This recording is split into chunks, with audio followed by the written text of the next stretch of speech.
അറബി ഭാഷയിൽ വലിയ രൂപത്തിൽ ഒരു എഴുത്തും എഴുതി വെച്ചിട്ട് ഇവരൊരു ക്ലോക്ക് സ്ഥാപിച്ചിരിക്കുകയാണ്. അതായത് ഇറാനെ ന്യായീകരിച്ച് നടക്കുന്ന കേരളത്തിലെ മദ്രസ ഓളികളും കമ്മി ഓളികളും ഇവർക്കറിയാമോ ഇത്? ഇവരിത് എവിടെയെങ്കിലും പരാമർശിക്കുമോ? ഇല്ല. അപ്പൊ ഇറാന്റെ തലസ്ഥാനമായിട്ടുള്ള ടെഹ്റാനിലെ പലസ്തീൻ സ്ക്വയറില് അതിന്റെ താഴെ കാണിച്ചിട്ടുള്ള ഈ എഴുത്ത്, ഇതിന്റെ അർത്ഥം നിങ്ങളൊന്ന് മനസ്സിലാക്കണം. അതായത് നാബൂദി ഇസ്രായേല എന്നെഴുതിയിട്ട് താരീഖ് വർഷം എഴുതിയിട്ടുണ്ട്. അതായത് 25 വർഷം അടുത്ത 25 വർഷത്തിനുള്ളിൽ ഇസ്രായേലിനെ നശിപ്പിക്കുമെന്നാണ്, ഇസ്രായേലിനെ തകർത്ത് തരിപ്പണമാക്കുമെന്നാണ് എഴുതി വെച്ചിരിക്കുന്നത്. ഇത് ഓരോ മുസ്ലിമിനെയും ഓർമ്മിപ്പിക്കുവാണ്. നമ്മുടെ ബാധ്യതയാണ് കേട്ടോ ജൂതനെ തകർക്കുക എന്നുള്ളത്. അവനെ കൊല്ലണേ, അവനെ കൊല്ലണേ, അവനെ കൊല്ലണേ. ഇത് ഏതെങ്കിലും ഒരു ഹാളിനകത്ത്, അതല്ലെങ്കിൽ ഇവരുടെ ഭരണഘടനയ്ക്കകത്ത്, അതല്ലെങ്കിൽ ഇവരുടെ ഓഫീസിനകത്ത് എഴുതി വെച്ചിരിക്കുന്ന സംഗതിയല്ല. ഒരു പ്രസംഗത്തിൽ ഇവർ പറഞ്ഞു പോയ സംഗതി അല്ല. അങ്ങനെയൊക്കെ ആയിരുന്നെങ്കിൽ നമുക്കിതിന് അത്രമാത്രം വില കൊടുക്കേണ്ടിയിരുന്നില്ല. പോട്ടെ, സാരമില്ല, അവരങ്ങനെ പ്രസംഗിച്ചു, ശരി പോട്ടെ എന്ന് വിചാരിക്കാം. ഇത് എത്ര കാലം കണ്ടോ, ഓരോ മിനിറ്റ് തീരുമ്പോഴും, ഓരോ ദിവസം തീരുമ്പോഴും, ഓരോ മണിക്കൂർ തീരുമ്പോഴും ഈ ക്ലോക്ക് ഇവരെ ഓർമ്മിപ്പിക്കുവാണ്. അതെ, നിങ്ങളുടെ ലക്ഷ്യത്തിന് ഇനിയിപ്പോ കുറച്ചേ ഉള്ളൂ കേട്ടോ. നിങ്ങളുടെ ലക്ഷ്യം അടുക്കാനായിട്ടുണ്ട് കേട്ടോ. നിങ്ങൾ ആ ലക്ഷ്യത്തിൽ നിന്ന് പിന്തിരിഞ്ഞു പോകരുത് കേട്ടോ. ജൂതനെ തകർക്കണം. അല്ല, ചോദിക്കട്ടെ, അള്ളാഹു വിചാരിച്ചാൽ ഒരു മിനിറ്റെങ്കിലും വേണോ ഈ ജൂതന്മാരെ നശിപ്പിക്കാൻ?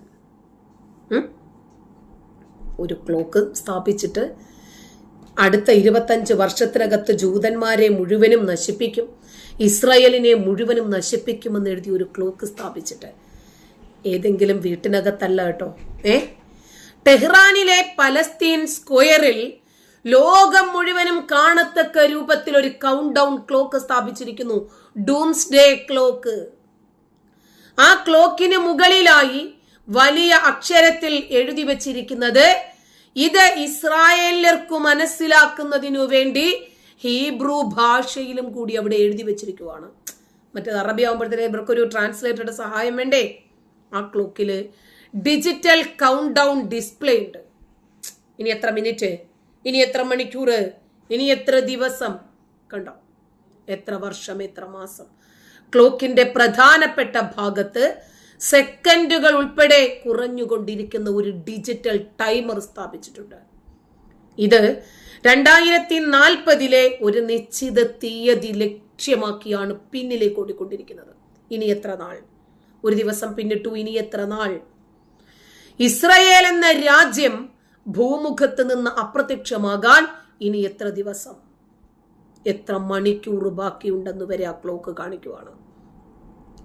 ആയത്തുള്ള അലി ഖുമൈനി 2015 25 വർഷത്തിനുള്ളിൽ ഇസ്രായേലിനെ തകർക്കും എന്ന് പ്രഖ്യാപനം നടത്തിയത്. അത് ഉറപ്പിക്കാൻ ഒരു ക്ലോക്കും ഇറാൻ അങ്ങോട്ട് സ്ഥാപിച്ചു.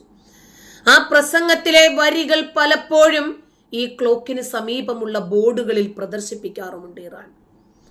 അതായത് പടച്ചവന്റെ താല്പര്യമനുസരിച്ച്, പടച്ചവന്റെ കൽപ്പനയനുസരിച്ച് അടുത്ത 25 വർഷത്തിനുള്ളിൽ സയണിസ്റ്റ് ഭരണകൂടം എന്നൊന്ന് ഈ ഭൂമിയിൽ അവശേഷിക്കില്ല എന്നതാണ് ആ പ്രസംഗവാചകം. ഇനി പറയണം, ഈ ലോകത്തിൽ ഏതെങ്കിലും ഒരു വിഭാഗം ആളുകൾ, ഒരു മതം, ഒരു രാഷ്ട്രം, ഒരു ആശയം മറ്റു മനുഷ്യർക്ക് ശത്രുവാണെങ്കിൽ, മറ്റു മനുഷ്യരെ നശിപ്പിക്കുന്നതിന് വേണ്ടിയുള്ളതാണെങ്കിൽ എങ്ങനെ അവരെ അംഗീകരിക്കാൻ പറ്റുക? ഏത് രൂപത്തിലാണ് അവരെ നിങ്ങൾ അനുകൂലിക്കുക? ഇസ്രായേലിനെ നശിപ്പിക്കലാണ് ഞങ്ങളുടെ ലക്ഷ്യമെന്ന് പറഞ്ഞ് ഇറാൻ ഒരു ക്ലോക്ക് സ്ഥാപിച്ചതിനെ കുറിച്ച് എന്താ നിങ്ങൾക്ക് പറയാനുള്ളത്? അപ്പൊ ഇങ്ങനെ പ്രഖ്യാപിച്ചിട്ട് ഒരു ക്ലോക്കും സ്ഥാപിച്ചിട്ട് എങ്ങനെയെങ്കിലും നടക്കട്ടെ എന്ന് കരുതി ഇറാൻ പോയി കാലിൻ്റെ ഇടയിൽ കൈയും ചൊരുവിക്കിടന്ന് ഉറങ്ങുവല്ല ചെയ്യുന്നത്, അണുബോംബ് നിർമ്മിക്കാൻ തുടങ്ങി, സായുധ സംവിധാനങ്ങളെ ഉണ്ടാക്കാൻ തുടങ്ങി, തീവ്രവാദ സംഘടനകളെ ക്രിയേറ്റ് ചെയ്തു, അവർക്ക് വേണ്ടുന്ന എല്ലാ മോട്ടിവേഷൻസും നൽകി. സൈനികം, ആയുധം, രാഷ്ട്രീയം, പിൻബലം എല്ലാം. അങ്ങനെ ഇസ്രായേലിലാണെങ്കിലോ ഞങ്ങളെ നശിപ്പിക്കാൻ നിങ്ങൾ എപ്പോഴാണ് വരുന്നത് എന്ന് നോക്കിയിരിക്കുകയല്ല ചെയ്യുന്നത്, അതിനു വേണ്ടുന്ന പ്രീക്യൂഷൻസ് അവർക്ക് എടുക്കണ്ടേ. ഇസ്രായേലു മാത്രമല്ല, ഇനിയും മറ്റൊരു രാജ്യം, ഇനിയിപ്പോ സൗദി അറേബ്യ എടുത്തോ. സൗദി അറേബ്യ തുർക്കിക്കെതിരെയോ ഇറാനെതിരെയോ ദുബൈക്കെതിരെയോ ഇങ്ങനെ അവരെ തകർക്കണമെന്ന് പറഞ്ഞൊരു ക്ലോക്ക് സ്ഥാപിച്ചാൽ എങ്ങനെ അതിനെ കാണും? മിണ്ടാതിരിക്കുക. പാകിസ്ഥാൻ ഇങ്ങനെ ഒരു ക്ലോക്ക് ഇന്ത്യയെ തകർക്കാൻ വേണ്ടിയിട്ട് സ്ഥാപിച്ചാൽ ഇന്ത്യ മിണ്ടാതിരിക്കുക. ഇന്ത്യ പാകിസ്ഥാനെ തകർക്കാൻ വേണ്ടിയിട്ട് ഇങ്ങനെ ഒരു ക്ലോക്കും സ്ഥാപിച്ച് മിണ്ടാതിരിക്കുക. ഇരുന്നാൽ പാകിസ്ഥാൻ മിണ്ടാതിരിക്കുവോ? അപ്പോ എല്ലാവരും കൂടി ഒരു ദിവസം ഇറാന്റെ കയ്യിൽ അമർന്ന് പൊടി പൊടിയായി മാറുന്നതിനേക്കാൾ നല്ലത് അതിനെ പ്രതിരോധിക്കുക എന്നതാണ്. അവസാന ശ്വാസം വരെ പ്രതിരോധിക്കുക, യുദ്ധം ചെയ്ത് പോരാടി മരിക്കുക. എന്താണെങ്കിലും ശരി, ഒരു ദിവസം മരിക്കും. അത് നമ്മുടെ രാജ്യത്തിനു വേണ്ടി, നമ്മുടെ ജനതയ്ക്കു വേണ്ടി പോരാടി മരിക്കാമെന്ന് ധീരതയുള്ള ഒരു ജനത തീരുമാനിച്ചാൽ എങ്ങനെ അതിനെ എതിർക്കുക? അതിനോടൊപ്പം നിൽക്കാനല്ലേ തോന്നൂ ഏതൊരു മനുഷ്യനും. ഏതൊരമ്മ പ്രസവിച്ച മക്കൾക്കും അങ്ങനെ തന്നെ തോന്നൂ. കാരണം അവർ അവരുടെ നിലനിൽപ്പിന് വേണ്ടി പോരാടുന്നവരാണ്. അതുകൊണ്ട് ശക്തരായ ഇസ്രായേൽ സൈന്യം യുദ്ധം പ്രഖ്യാപിച്ച ഒന്നാമത്തെ ദിവസം തന്നെ ഇറാന്റെ നട്ടെല്ല് പിഴുതെടുത്ത് കുട്ടിയും കളിച്ചു. എന്താ തെറ്റ്? അവരെ തകർക്കാൻ വേണ്ടി ഒരു ക്ലോക്ക് സ്ഥാപിച്ച ആ തല തന്നെയാണ് യുദ്ധത്തിന്റെ ഒന്നാമത്തെ ദിവസം ആദ്യത്തെ മിനിറ്റുകളിൽ എടുത്തത് ആയത്തുള്ള അലി ഖൊമേനിയുടെ തല.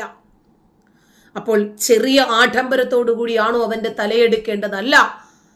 ഒരു ജനവിഭാഗത്തെ മുഴുവനും ഞാൻ തകർക്കും എന്ന് പറഞ്ഞ് പ്രതിജ്ഞയെടുത്തൊരു ക്ലോക്ക് സ്ഥാപിച്ച് ലോക മുസ്ലിങ്ങളോട് അത് ആഹ്വാനം ചെയ്ത നേതാവിനെ യാത്രയാക്കുമ്പോൾ അർഹിക്കുന്ന ബഹുമതി നൽകണ്ടേ? അതുകൊണ്ട് ഭാര്യയുടെ തലയും തെറിപ്പിച്ച് കൂടെ വിട്ടു. മകൻ, മരുമകൾ, ചെറുകുട്ടി ഒറ്റയ്ക്ക് പോകണ്ട കാക്ക. അത്രയും മനസാക്ഷി ഇസ്രായേൽ കാണിച്ചു എന്നതാണ് സത്യം. പിന്നെ ഇവനോടൊപ്പം ഉണ്ടായിരുന്ന ഇവന്റെ ബോഡി ഗാർഡായിട്ടുള്ള ഇസ്ലാമിക് റവല്യൂഷണറി ഗാർഡ് കോർപ്സ് എന്നറിയപ്പെടുന്ന IRGCയുടെ 45 ഭരണസമിതി അംഗങ്ങളെയും ഖൊമേനിയുടെ കൂടെ സ്വർഗത്തിലേക്ക് യാത്രയാക്കി. ഒറ്റയ്ക്ക് വിട്ടില്ലല്ലോ. എല്ലാ അർഹിക്കുന്ന ബഹുമതികളും ഇസ്രായേൽ എന്ന രാജ്യം നൽകിയില്ലേ ഖൊമേനിക്ക്? തീർന്നില്ല.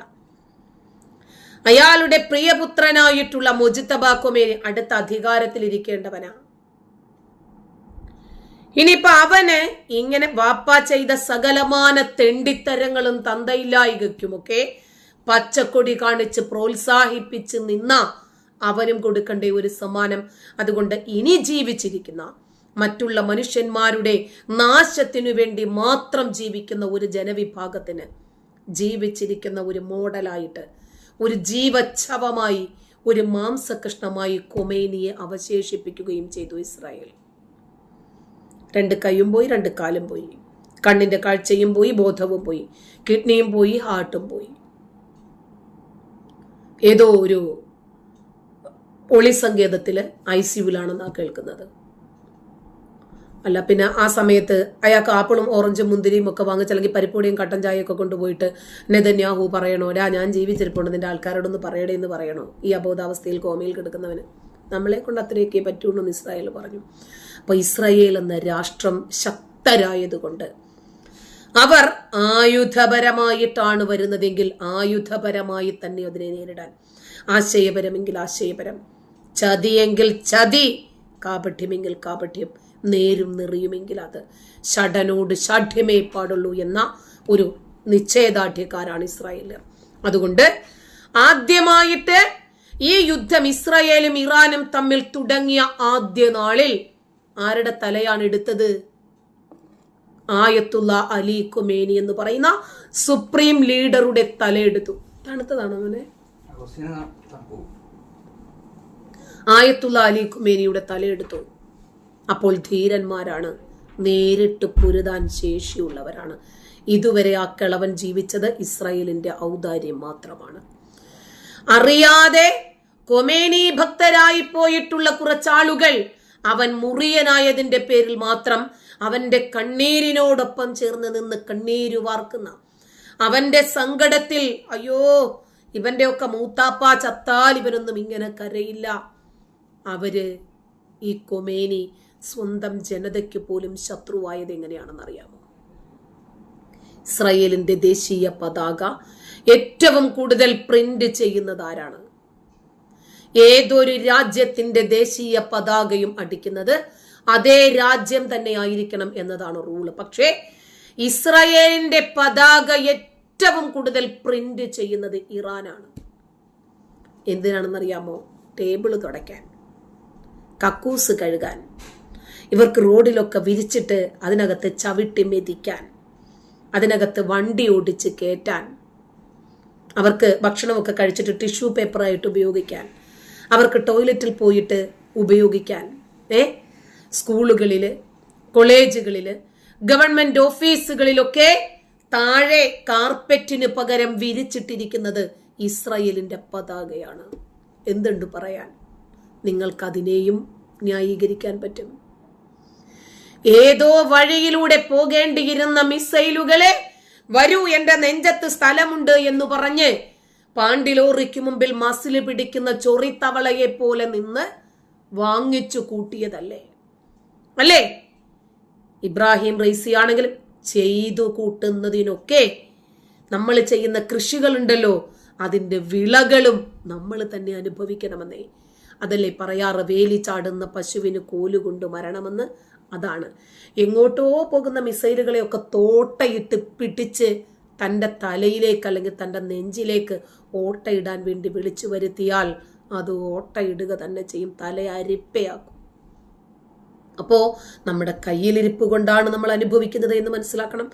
20-ാം നൂറ്റാണ്ടിലെ ഒരു ബ്രിട്ടീഷ് ദാർശനികനായിട്ടുള്ള കാൾ പോപ്പർ ഇങ്ങനെയാണ് പറഞ്ഞത്: unlimited tolerance must lead to the disappearance of tolerance. അതിരുകളില്ലാത്ത സഹിഷ്ണുത സഹിഷ്ണുതയുടെ തന്നെ തകർച്ചയ്ക്ക് കാരണമാകുമെന്ന്. ക്രിസ്ത്യാനികളെ, മുമ്പ് ഒരു കർണത്തടിച്ചാൽ അടുത്ത കർണം കാണിച്ചു കൊടുക്കണം. ക്ഷമിക്കൂ, സ്നേഹിക്കൂ, വിട്ടുവീഴ്ച ചെയ്യൂ, സഹായിക്കൂ, സഹകരിക്കൂ. ഇപ്പൊ എന്തായി? അവരുടെ നെഞ്ചത്തിവന്മാര് പൊങ്കാലയിട്ടു. അവരുടെ നെഞ്ചത്താണ് ഇപ്പോൾ ഇവരുടെ പൊങ്കാല. യൂറോപ്യൻ രാജ്യങ്ങളിലൊക്കെ ഇവരുടെ മനുഷ്യത്വം ഒന്നുകൊണ്ടു മാത്രം സിറിയയിൽ നിന്നും അഫ്ഗാനിൽ നിന്നും പാകിസ്ഥാനിൽ നിന്നുമൊക്കെ യുദ്ധക്കെടുതി കാരണം ജീവൻ രക്ഷപ്പെടുത്തുന്നതിന് വേണ്ടി പ്രാണരക്ഷാർത്ഥം ഓടി വരുമ്പോൾ മനുഷ്യരാണ് എന്നുള്ളൊരൊറ്റ കാരണത്താൽ യൂറോപ്യന്മാരടക്കം ഇവർക്ക് ചേക്കേറാൻ ഇടം കൊടുത്തു. എന്നിട്ട് എന്ത് സംഭവിച്ചു? ഇന്ന് ആ രാജ്യങ്ങളിലൊക്കെ ഇവർ കാണിച്ചു കൂട്ടുന്നത് എന്താ? അവിടെയൊക്കെ മതവൽക്കരണം കൊണ്ടുവരുവാണ് ഇവരെ നമ്പാൻ പറ്റുമോ? ഇവരെ കുടിച്ച വെള്ളത്തിൽ വിശ്വസിക്കാൻ പറ്റുന്ന ടീമാണോ ഇവര്? അനുഭവം കൊണ്ട് ആളുകൾ പഠിച്ചു.